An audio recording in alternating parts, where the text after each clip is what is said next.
Evening. This is the 4 steps to ending procrastination. This is, something I personally struggled with forever. Procrastination is just a weird thing, right? It's just this combination of like so many different factors. One of the primary factors is having the right motivation. I think we all have dreams, right? But our dreams sometimes are too small, and that may sound kind of weird, but you have to have dreams that are bigger, really bigger than whatever problems you were having. Hey, Jane. So you need your dream needs to be so much bigger than any problem, because if your problem is this big and your dream is this big, problem gets in front of you, you're just going to get stopped by that problem. Whereas if you have a dream that's like massive, even a big problem, not a big deal. You'll find a way around it. Go through it, go under it, go over it, go around it, whatever. So you just have to define your dream in such a way that it's so much bigger.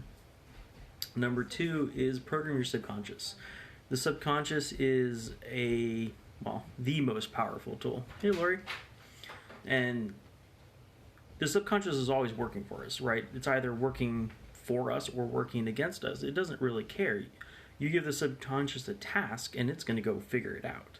So if you tell yourself negative thoughts, negative feelings, it's going to go figure out those negative thoughts and negative feelings. Whereas if you give it positive information, positive thoughts, it's going to go and actually solve those things. So no matter what, it's working. So you might as well feed it directions for the better. Number 3 is instant gratification monkey. There was a TED Talk I saw a long time ago. I wish I could remember the name. I'll have to go look it up.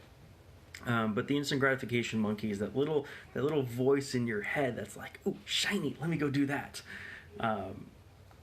which is fun for, learning new things, right? Being curious, being fun, having fun.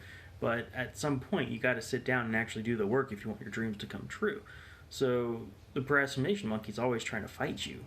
Oh, shiny! Oh, let me go down that rabbit hole. Like 6 hours later, YouTube, you're like, what? I had stuff to do.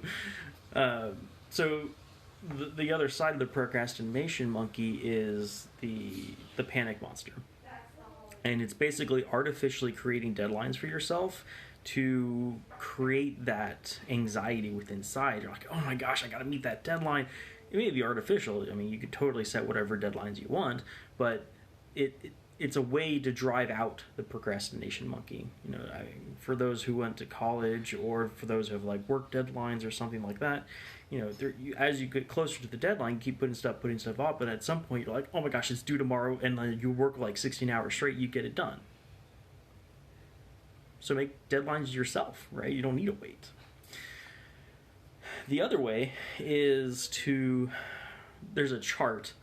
There's a box for every week of your life, and every row is 1 year, and then you have all the weeks in your life, an average human lifespan, and you X out each box as every week goes by, and there's a finite. You can print it on one sheet. It's kind of scary.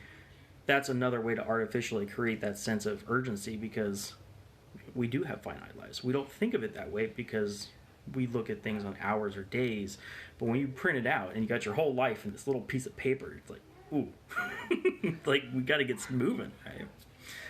And then number 3 is chunking, right? If we can take a really big problem, which can be overwhelming, and then you keep breaking it down into little itty bitty spots, that smallest box that you can make is something you can do in 1 day or 1 hour, and then you can be able to just finish that and go actually achieve it.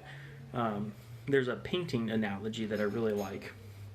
So let's say you set off to go do your whole house, right? You need to paint your whole house. That's a lot of work for most of us. So what you do is, instead of thinking, oh, okay, I need to paint my entire house, just think, okay, what room am I starting with first off? I'm not setting out to do the whole house. I just want 1 room. Like, even 1 room is kind of a lot, right? So let's chunk that even farther. 1 wall. 1 wall still could be a lot of work. Let's chunk that even smaller. 1 square foot. Just tape off 1 square foot. You're like, I'm doing that square foot today. That's it. Like, okay, I think we can all achieve 1 square foot, right? So you get all your paints out, you lay out your brushes, you stir the paint, you put it in a little bucket, get the roller out, do that 1 foot, and you're like, crap, all this stuff's out anyway, I might as well keep going. And then by the end of it, your whole wall's done, your room's done, you're like, oh, well, I guess that wasn't too bad. It's just that activation energy. Mel Robbins actually talks about this, the 5-second rule. You have 5 seconds to act before your brain, the procrastination monkey, goes, distraction. Right? So they were small windows, but chunking and all of these other principles together can really get you through it. If you guys liked what you saw today, let me know in the comments. And if you have any suggestions on future videos, love to hear it. Otherwise, we'll see you guys tomorrow.